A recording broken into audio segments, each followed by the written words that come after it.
anytime you're spraying anything, it's all about the angle in which you have to spray, the speed in which you move, and that might be related to how much volume is coming out, or how close you might be to something, and the distance.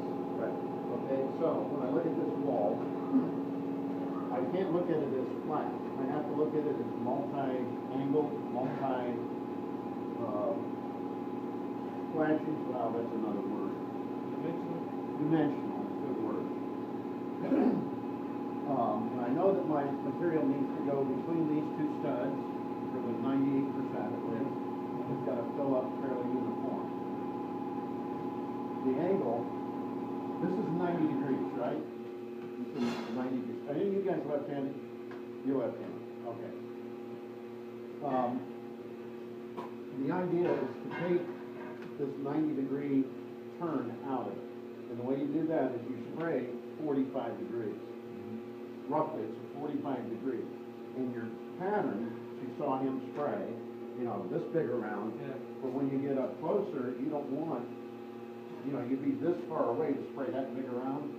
So you want to get right in that angle, the speed in which you're moving, the distance you have to be. Okay? If we're doing the face, once we do fill these two angles and we get a little curvature going, then you can step back and you can spray straight at it then. So it'll help with filling all of the details before you spray the face. Now, part of the game on details, and you can do this numerous different ways. You know, left-handed, you may want to go a certain direction versus a right-handed person. But I might consider, I'm right-handed, and I might spray the view from my right side to my left side. And I might say, okay, I'm just going to do these things, and I'll hit the bottom as I go, all this side of it. Then I'll turn around, I'll come back, and I'll get all this side of it. You can do that. That's probably a preferred method at first. And what you'll be trying to learn is the feel for this equipment, the vision, so it becomes automatic pilot, that as you go, you're getting it correct on all of these details, but you're breaking it into pieces. Okay, now also, you can break this wall into sections of half high, half low. You can break it into thirds. What I'm getting to is that you want to spray what you're comfortable with. Like short guys, they try to reach the top and you're on your tippy toes and you're always at an angle. Well, do what you can do. Maybe the taller guy does, or the one with a better reach, is better on the high stuff. So one guy can be spraying this low stuff, getting it all out of the way, and then just a little bit on high stuff, because the taller guy sometimes has more trouble getting low. There's a reverse to this. So there's a way that you can use your best qualities rather than jumping back and forth on a bucket or trying to fix stuff when it's low that maybe that angle that you're spraying didn't quite get. Angle. With spraying foam, or really about anything, including paint, you want to spray directly at your object.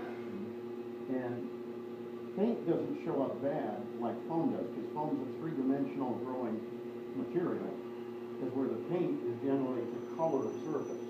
So that's why you can get away with steeper angles. But if I use this foam gun and I go down like this, what's going to happen is I'm flowing into it, I'm going to cause it to roll over and be all knotted up, and I'll have a lot of details to finish. Now, nobody's perfect, okay? But when you start doing this, take your breath, take your time, because you want quality, so that you're not going back and forth, you didn't get this up, this not. You know, now you're running between rooms, or you're running between walls, and so you do one thing right at a time. And you do that, and before long, you're going faster and faster. You get that all built in, automatic pilot, and then you're off to the races. But if you're on a steady pace, you do your due diligence with your guns, your equipment, you're all set, you take a steady pace at it, you'll win the race. The race really begins up here. So you were talking about spraying, instead of spraying down, you actually wanna, Yeah, yeah, there's a lot of times, I'll get on a knee, you know, if I'm concerned about hitting these things, yeah, you know, so I'm spraying more flat at it. yeah, Or, let me get the gun here. I turn the air off so we can speak. You know, this is easy, what's right in front of you. yeah, Oh, you see what I mean? Yeah. I'll spray them like that. So, bear in mind, you can turn the gun sideways, you can turn the gun upside down even, which I've had to at times. And, depends on how, you know, you're wrapped up, which side of the gun you're holding this on. This then becomes a setting. This helps you. Now, this is good for up to this point. Now, this point, yeah, but around your neck, around your waist, is generally about how it goes. So that the tension is all right here, and this is loose. This is loose. You're not holding it up. Right. So I'll spray just a little bit, just to give you an idea, and that's all yours.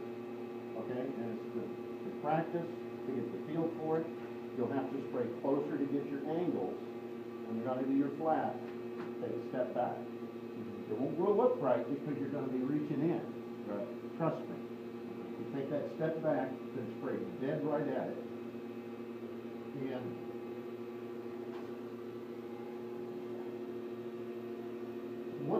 what I was trying to get into is this speed and this using your hand-eye coordination, the triggering. You have to adapt to understanding this triggering.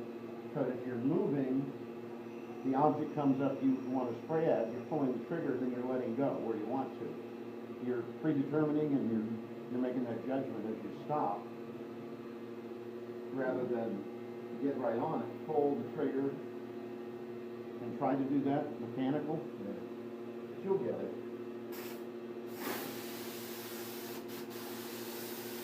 I don't know if you turn these off.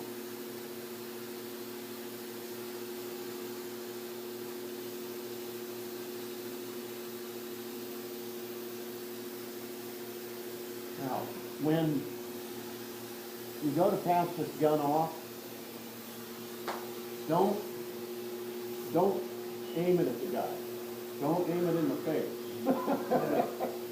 I had a very experienced guy that I was going up to talking to on a roof, and his glove got caught on the tree. wow, And he started spraying me in the face wow, and followed me everywhere I was trying to run to get away. We laughed about it, but it could have been serious. Yeah. There's sometimes as high as 2,000 psi of pressure in here. It will blow through your skin and your blood. Normally you're running about 1,000. That's still extremely dangerous. So when you hand the gun off to somebody, safety first, put it in one hand and just hand it to them.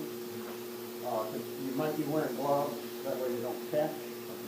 You know, you'll get your own system. So, you want to get this pose comfortable to where if I'm a right-handed person, it kind of goes my way. And if I'm a left-handed person, it goes my way. That's not much better. Okay, this one, I'll do some right-hand first. Now, okay, wait till it warms up just a hair. You see, I might be able to get some of that roughness or the part of it started while I'm low.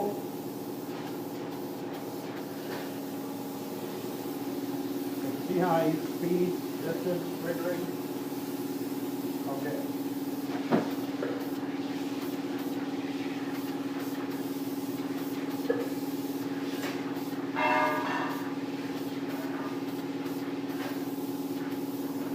One thing you don't want to do is get your air back into it. size dump rock. Now, I might make a few mistakes when I'm doing this, but it's okay, everybody does. All right, I'm gonna spray a piece of it.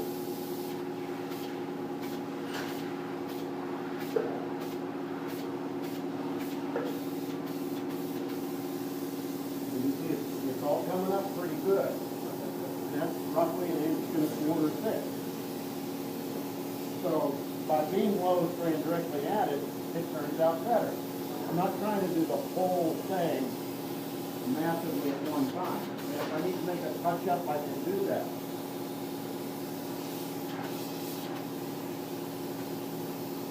Nobody's perfect.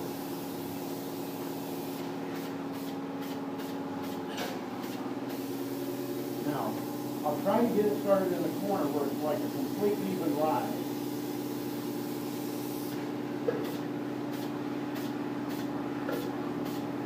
Kind of like a well. You know, you're keeping it going, and it just rises flat.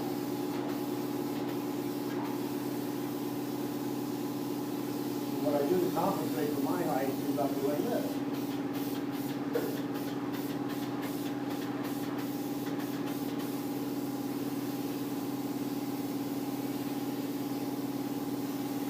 That's a little ugly, but the thing is, the more you do it, the more you practice what you're in control of. How you stay in control of it, the better you will get. Okay? How thick do you say you sprayed that?